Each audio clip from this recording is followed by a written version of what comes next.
नमस्कार, मैं हूं आपके साथ आस्था कौशिक। जयपुर में यूट्यूबर एल्विश यादव का थप्पड़ कांड, दिखाएंगे पूरी रिपोर्ट। नमस्कार, मैं हूं आपके साथ में अमनदीप। कहां 2 करोड़ की मूर्ति 5वीं बार चोरी हो गई है। साथ ही आपको दिखाएंगे कि कतर से लौटे जवानों की पूरी कहानी।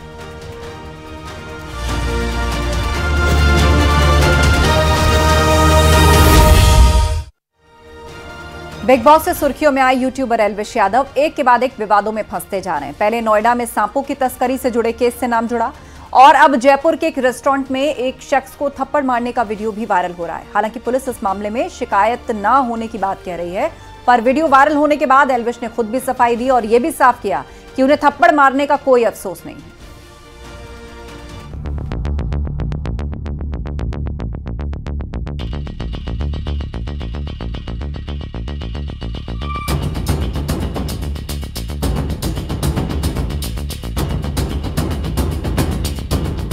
पहले जहरीला कांड, अब थप्पड़ कांड। एल्विश यादव का कांड पर कांड।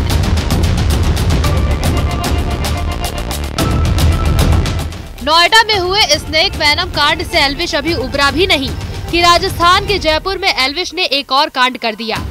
दरअसल एक वीडियो सोशल मीडिया पर वायरल हो रहा है जिसमें यूट्यूबर एल्विश यादव एक शख्स को थप्पड़ मारते नजर आ रहा है।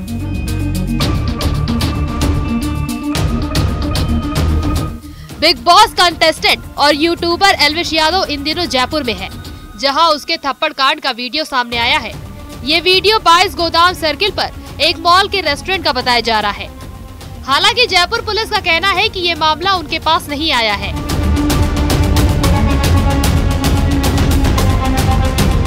वही थप्पड़ कांड के इस वीडियो पर सोशल मीडिया पर वायरल होने के बाद एल्विश यादव ने एक ऑडियो के जरिए सफाई देते हुए कहा कि मुझे ना लड़ाई करने का शौक है, ना ही हाथ उठाने का। मैं अपने काम से काम रखता हूँ। अगर कोई मुझे गाली देगा तो मैं उसे नहीं छोड़ूंगा। जानकारी के मुताबिक एल्विश रेस्टोरेंट से बाहर निकल रहे थे, तभी किसी युवक ने एल्विश को अपशब्द कह डाले। थप्पड़ के बाद मामला बिगड़ता देख वहाँ मौजूद लोग और पुलिस ने स्थिति को संभाला। दरअसल कुछ दिनों पहले एल्विश यादव नोएडा में एक पार्टी के दौरान स्नेक वेनम केस के आरोप में फंसे थे, जो मामला अभी भी चल रहा है। अब जयपुर का थप्पड़ कांड भी सामने आया है, जिसके बाद एल्विश एक बार फिर सुर्खियों में है। Bureau report, news 18।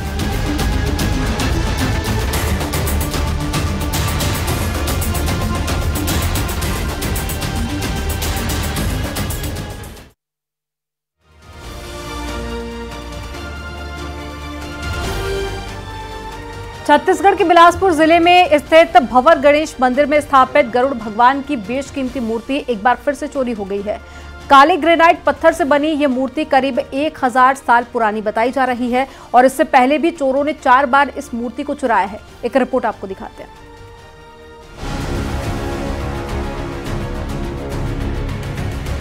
छत्तीसगढ़ के बिलासपुर के मंदिर से मूर्ति चोरी की ये कहानी बेहद अनोखी है।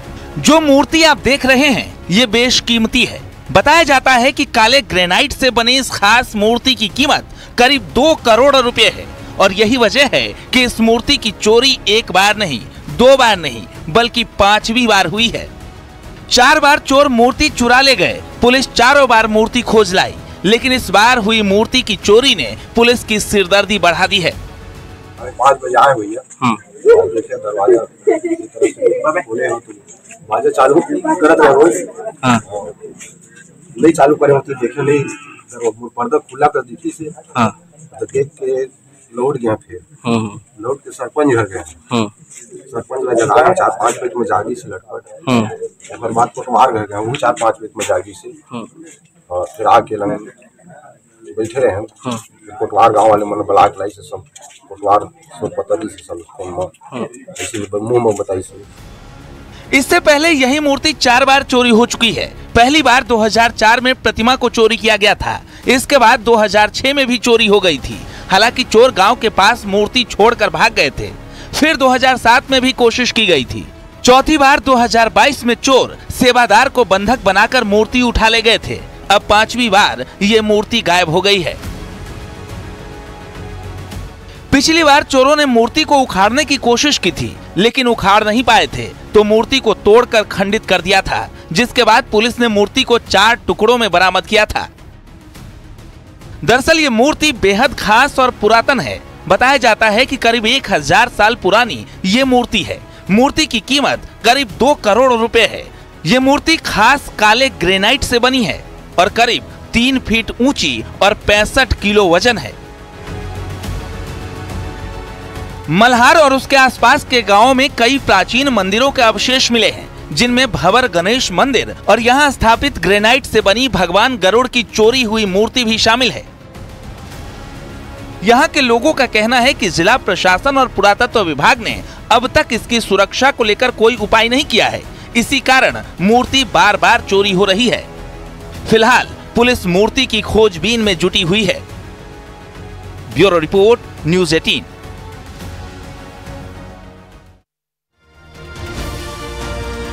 कतर में फंसे 8 पूर्व नौसैनिकों को मोदी सरकार सकुशल वापस ले आई। इन जवानों को कतर में मौत की सजा सुनाई गई थी, लेकिन प्रधानमंत्री मोदी की रणनीति और विदेशी कूटनीति से सभी 8 सुरक्षित वतन लौट आए। खुशी हो रही है कि वापस इंडिया पहुंच गए हम safe and sound. Without the intervention of prime minister Modi it wouldn't be. आज हम आपके सामने खड़े नहीं हो रहे होते। Honourable prime minister Shri Modi को धन्यवाद करना चाहेंगे कि उनके पर्सनल इंटरवेंशन से ये पॉसिबल हुआ।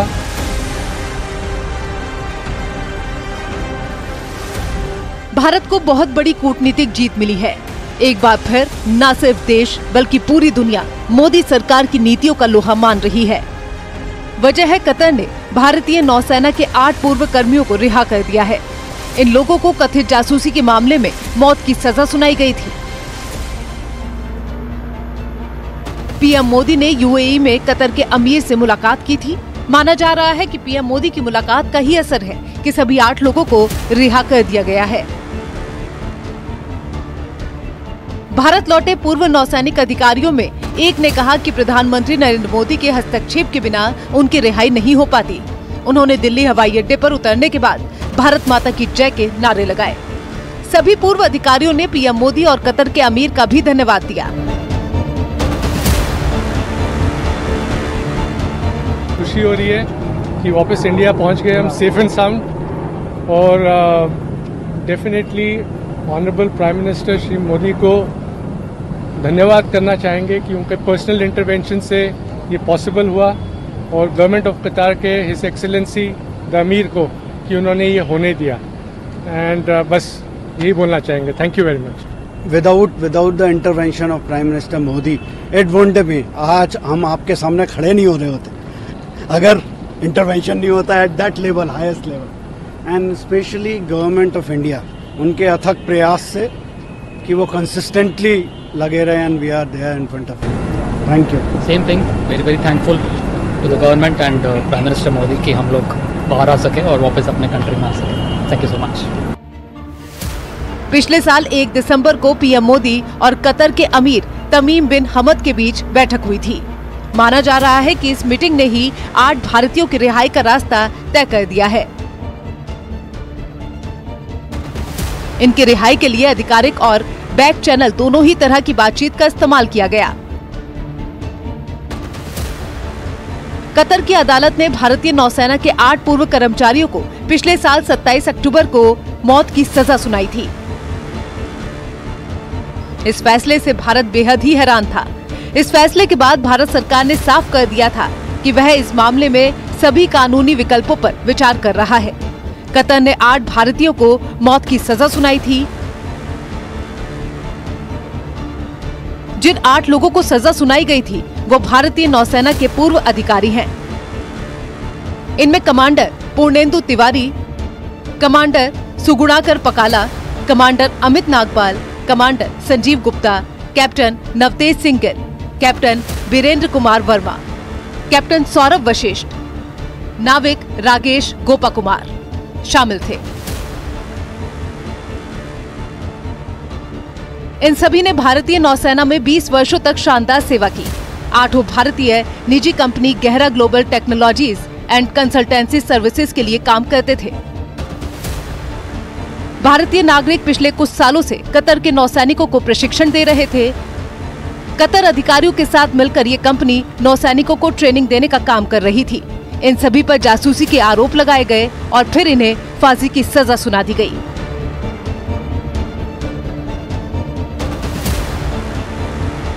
लेकिन फिर भारत को एक कूटनीतिक कामयाबी मिली है और कतर ने 8 अधिकारियों की मौत की सजा को खत्म कर दिया है। विदेश मंत्रालय ने इसकी जानकारी दी थी।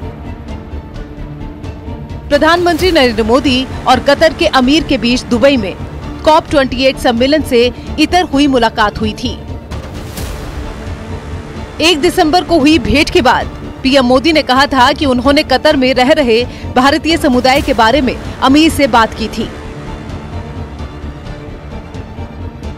माना जाता है कि इसी दौरान नौसैनिकों का मुद्दा भी उठाया गया, जिसके बाद इन कर्मचारियों को रिहा कर दिया गया।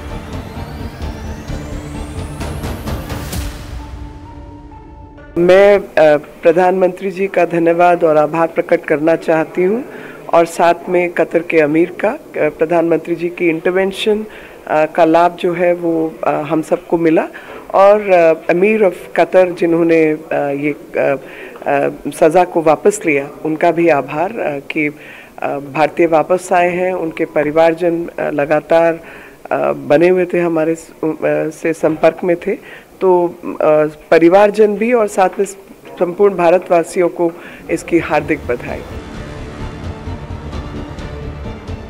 भारतीय विदेश मंत्रालय ने कतर से भारतीयों की रिहाई पर खुशी जताई है। विदेश मंत्रालय की तरफ से जारी बयान में कहा गया है कि भारत सरकार दारा ग्लोब कंपनी में काम कर रहे भारतीयों की रिहाई का स्वागत करती है। Bureau report, news 18।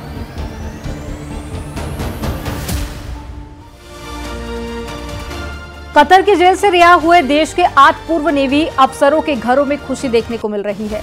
इसमें देहरादून के सौरभ वशिष्ठ के घर में भी लोगों का तांता लगा हुआ है। दरअसल कतर की कोर्ट ने बीते साल देहरादून के सौरभ वशिष्ठ के साथ में 8 अन्य अफसरों को फांसी की सजा सुनाई थी, जिसके बाद में सभी के घरों में कोहराम मचा था। लेकिन प्रधानमंत्री मोदी के साथ में विदेश मंत्रालय के आश्वासन के बाद सभी पूर्व नेवी अफसरों को रिहाई मिल गई है, जिससे उनके घरों में खुशी का माहौल है। सौरभ वशिष्ठ के माता पिता की नम आंखों में खुशियां देखने को मिल रही हैं। खुशी ऐसी है जो बयान करने से बहुत ही मतलब के ऊपर है। तो इसका तो मेरे पास तो बयान करने के लिए वो शब्दावली भी नहीं है और इतनी बेहद खुशी है, बेअंत खुशी है कि मैं I can't express in my words. I am so happy, so thrilled, so excited. ज़्यादा नहीं कह सकते थे कि हिंदुस्तान में तो नारा लग रहा है कि मोदी है तो हर चीज़ मुमकिन है। और जब भी हम मिलते थे एम्बेसडर साहब से, जो उनसे मीटिंग होती थी, तो हर तरह से उन्होंने तसल्ली दिलाई कि हम लेके आएंगे आपके बच्चों को ठीक ठाक सही सलाम, और लेके आए। आंसू हमारे निकल रहे हैं खुशी के कारण। इवन अब भी नहीं बोल पा रहे हम, इतनी खुशी है कि बयान नहीं कर पा रहे। ज़रा सी बात होती है, हम अपने इमोशंस को कंट्रोल नहीं कर सकते। एक बच्चा जी, सब माँ बाप को अपने बच्चे प्यारे होते हैं, लेकिन ये बच्चा एक निराला और अनोखा बच्चा है जो माँ बाप के लिए इतना केयरिंग बच्चा। और नॉट ओनली माँ बाप, अपनी बहन भाई, अपने परिवार, अपने नेबर, अपना फ्रेंड सर्कल, सबके लिए ये बड़ी खुशी की बात है कि भारत में के नागरिकों को जिस तरह से उन्होंने बंदी बनाया था कतर के लोगों ने, तो आज प्रधानमंत्री मोदी जी की के कौशल की वजह से, उनकी रणनीति की वजह से, उनकी विदेश नीति की वजह से सभी 8 भारतीय, जिसमें से एक हमारा बेटा उत्तराखंड का भी है, वो वापस आया है। और हम सब लोग इस बात की बहुत खुशी मना रहे हैं और प्रधानमंत्री जी का भी बहुत बहुत धन्यवाद और आभार व्यक्त करते हैं।